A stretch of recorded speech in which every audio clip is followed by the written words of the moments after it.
جب عرب کی سرزمین پہ اللہ کے رسول حضرت محمد مصطفیٰ صلی اللہ علیہ وآلہ وسلم نے پیغام حق دیا کہ اللہ کے سوا کوئی عبادت کے قابل نہیں اور میں محمد اللہ کا رسول ہوں، تو عرب کے لوگ آپ صلی اللہ علیہ وآلہ وسلم کی توہین کرنے لگے، پتھر مارنے لگے، گستاخی کرنے لگے، مذاق اڑانے لگے۔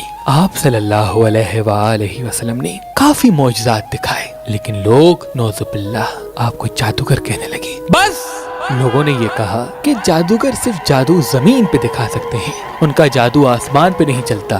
اگر تم واقعی رسول ہو تو اس چاند کو کہو کہ 2 ٹکڑوں میں تقسیم ہو جائے تو ہم تجھے رسول مانیں گے۔ تو بس اللہ کے محبوب حضرت محمد مصطفیٰ صلی اللہ علیہ وآلہ وسلم نے آسمان کی طرف نگاہ کی اور کہا کہ میں اللہ کا رسول ہوں اور اللہ کے حکم سے تم 2 ٹکڑوں میں تقسیم ہو جاؤ۔ بس یہ کہنا تھا۔ چاند کا آدھا حصہ پہاڑی کی اس طرف جانے لگا اور چاند کا آدھا حصہ پہاڑی کی اس طرف۔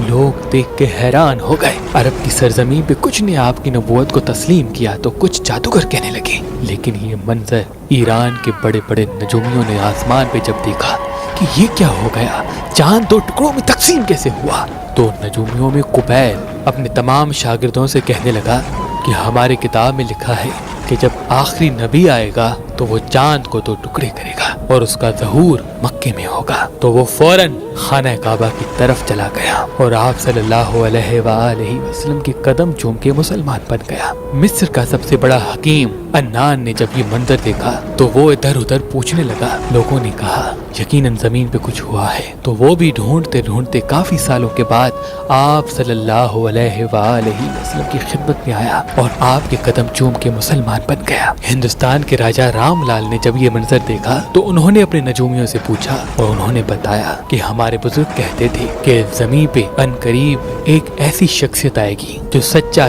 دھرم زمین پہ پھیلائے گی، وہ بھگوان کے سب سے زیادہ قریب ہوگا اور وہ چاند کو 2 ٹکڑوں میں تقسیم کر دے گا۔ تو شاید وہ نور آ گیا ہے۔ اور اسی منظر کو جب حضرت اویس کرنی نے دیکھا تو وہ لوگوں سے پوچھنے لگا کہ آسمان میں چاند کے 2 ٹکڑے ہونے کا سبب کیا ہے۔ پوچھتا رہا، بالآخر انہیں منزل مل گئی کہ اللہ کا ایک رسول ہے جو مکے میں دعویٰ نبوت کرتا ہے، اس نے یہ معجزہ دکھایا۔ تو اس معجزے کے بعد حضرت اویس آپ صلی اللہ علیہ وآلہ وسلم کے عاشق بن گئے اور اپنی زندگی آپ صلی اللہ علیہ وآلہ وسلم کے عشق میں گزار دی۔ امام جعفر صادق علیہ السلام نے فرمایا، جو انسان مرجان پتھر پہن کے اللہ سے جو دعا مانگے گا، چاہے اس کے مقدر میں ہو یا نہ ہو، اللہ اسے عطا کر دے گا۔